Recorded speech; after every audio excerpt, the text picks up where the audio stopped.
Hello everyone and welcome back to another video. Today I'm going to go ahead and talk about how to play Age of Empires 2. It's going to be a very beginner friendly video and hopefully targeting all the new players that are coming over from console.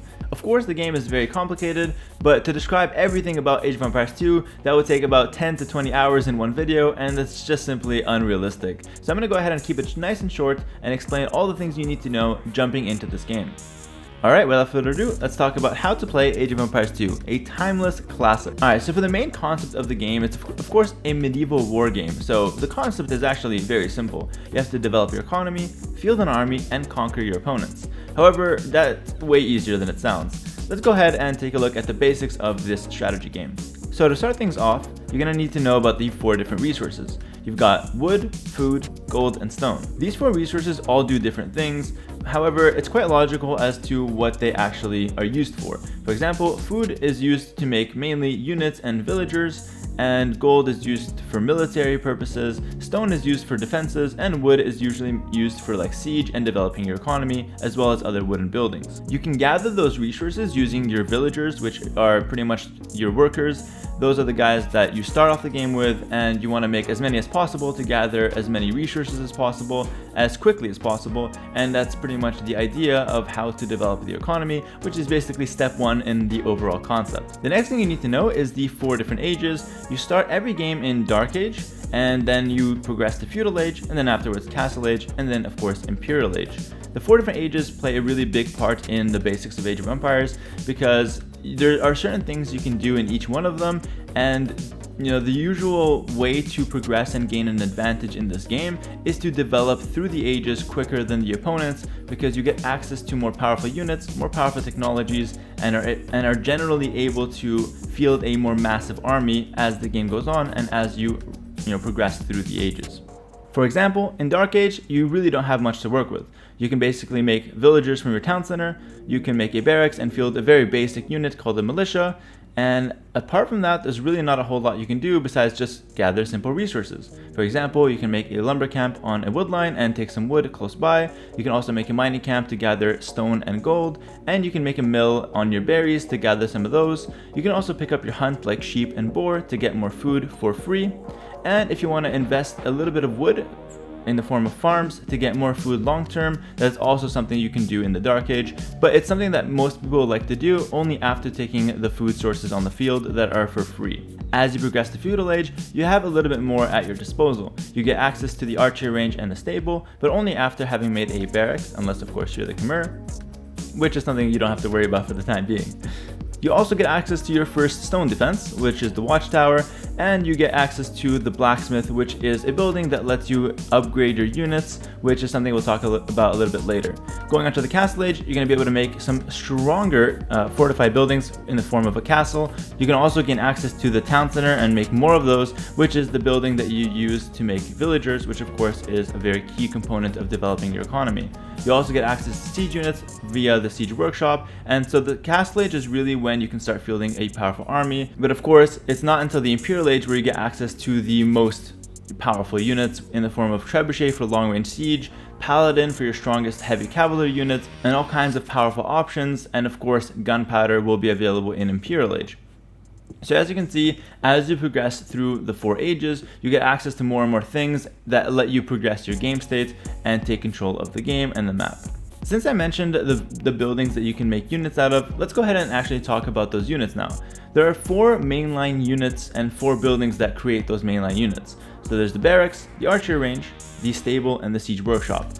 Pretty much every civilization has access to those, except a few different, exceptions to the rule, but for the most part, those are the main 4 buildings that every civilization can have access to and can make units from.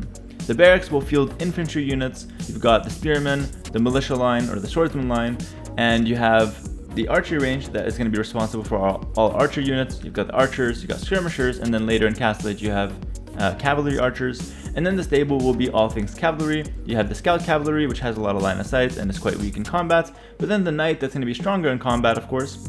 And then going on, and then you also have sometimes the camel and the battle elephant. And then going on to the Siege Workshop, that's going to have Scorpions and Mangonels and Battering Rams, basically just siege to help your army. Pretty much all of these units have different stats and they serve a completely different purpose, and it's your job to determine which one you want and how you want to mix them, because sometimes an army of knights and archers is going to be stronger than just an army of knights. There are also hidden bonuses that can apply and can turn the tide of a battle. For example, the Spearman line has an attack bonus against the Knight line. That means that even though the Spearman might seem weak in terms of attack, it has a hidden plus 10 or plus however many attack versus cavalry units that will kick in as they attack the cavalry.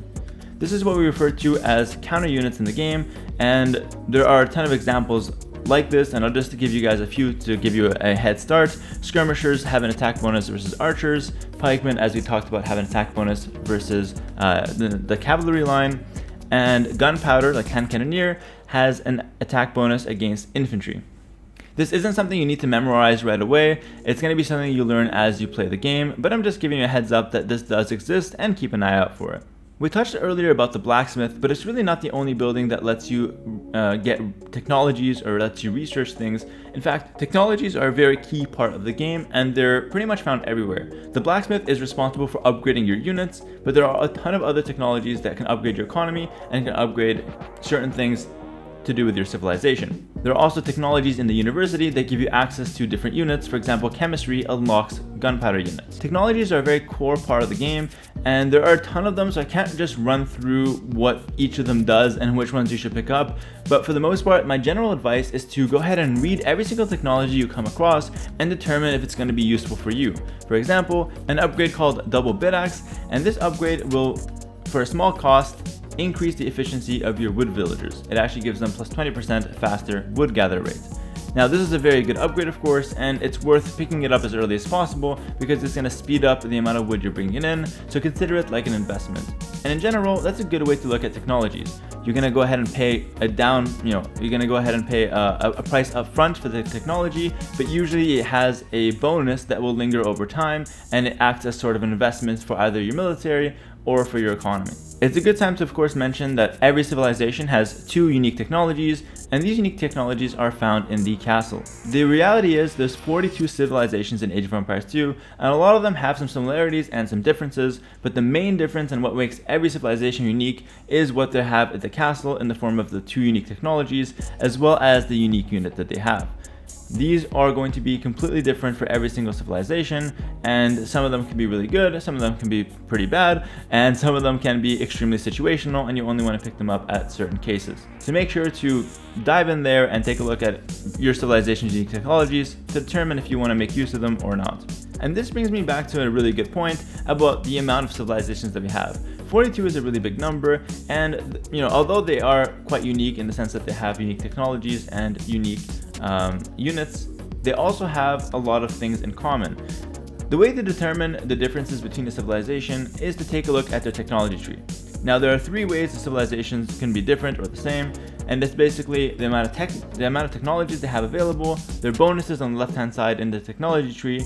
Every civilization will have its own set of bonuses, and of course a topic we already touched upon, but it's the unique techs and the unique units. Once again, Age of Empires 2 is not a memorization game, so you don't want to open up this technology tree and just try to memorize all your bonuses and every single unit you have available right away.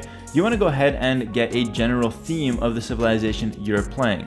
It's easier to digest this information if you're just simply picking up one civilization at a time. For example, if I'm playing as the Franks or as the Britons, in either case I understand the core concept of the civilization. Franks is more of a cavalry civilization that has a specific set of bonuses to help that kind of play, and Britons is a more archer-oriented civilization that has a specific set of bonuses that will help its archer play. Of course, because of game balance and design, the Franks are not going to be the greatest archer civ, and the Britons are not going to be the greatest cavalry civ. Every civilization has its strengths and its weaknesses, so it's up to you to determine which one you want to play and which unit you want to focus on when playing that civ. And that's pretty much going to do it when it comes to the basics of Age of Empires 2. Let me know if I missed anything in the comments below, and if you have any other questions about the game, do let me know in there. I read through all the comments, and I'm going to be very active on this video, making sure you have all your questions answered. Before I leave you guys, I'm going to go ahead and give you guys a few things to do if you just picked up the game and don't know where to start. I highly recommend the campaigns because they're super fun and it's a good way to start learning the game, as they give you scenarios that you have to play through, and it's pretty historically accurate, which is also kind of cool. They have a bunch of different timelines and civilizations that you can go ahead and play as. The Art of War tutorials are also a very good way to learn the game, and that could be a great place to start when you would just want to pick up the basics. And of course, you could play ranked games with your friends or by yourself in 1v1 or team game situations. And lastly, you always can play against the AI, because that's a great play to also play to just learn the game and play at your own pace with no one watching you and without the stress of that online gameplay or that multiplayer gameplay.